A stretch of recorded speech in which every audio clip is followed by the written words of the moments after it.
क्या आप जानते हैं, महाभारत में एक ऐसा योद्धा था जिसे उसकी ही सौतेली माँ ने श्राप दे दिया, और वही श्राप उसकी मृत्यु का कारण बना।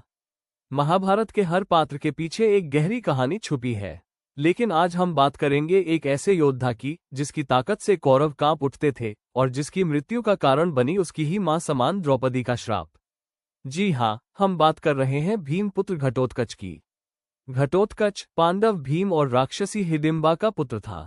उसके शरीर में राक्षसों की शक्ति और पांडवों का धर्म दोनों का संगम था। रात के समय उसकी शक्ति कई गुना बढ़ जाती थी, इसीलिए कुरुक्षेत्र युद्ध में वो कौरवों के लिए सबसे बड़ा खतरा बन गया।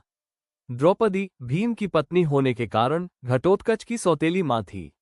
द्रौपदी उसे पुत्र समान ही मानती थी, लेकिन घटोत्कच के मन में एक अलग ही भावना जन्म ले चुकी थी, जो धीरे धीरे आसक्ति और आकर्षण में बदल गई। कहा जाता है कि एक दिन घटोत्कच ने द्रौपदी पर अनुचित दृष्टि डाल दी।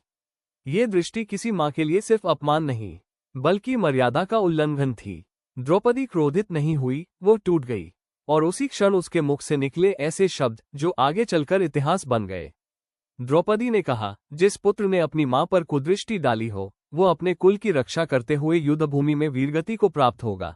ये श्राप नहीं था, ये धर्म का न्याय था।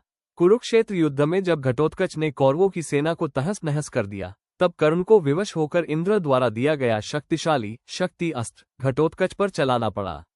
वही अस्त्र जो अर्जुन के लिए बचाकर रखा गया था।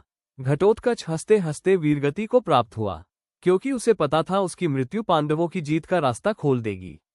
घटोत्कच की मृत्यु पर द्रौपदी ने आंसू नहीं बहाए, क्योंकि वो जानती थी धर्म की रक्षा के लिए अधर्म का अंत आवश्यक होता है। महाभारत हमें यही सिखाता है, चाहे अपना ही क्यों न हो, अगर वो मर्यादा तोड़े तो धर्म पहले आता है।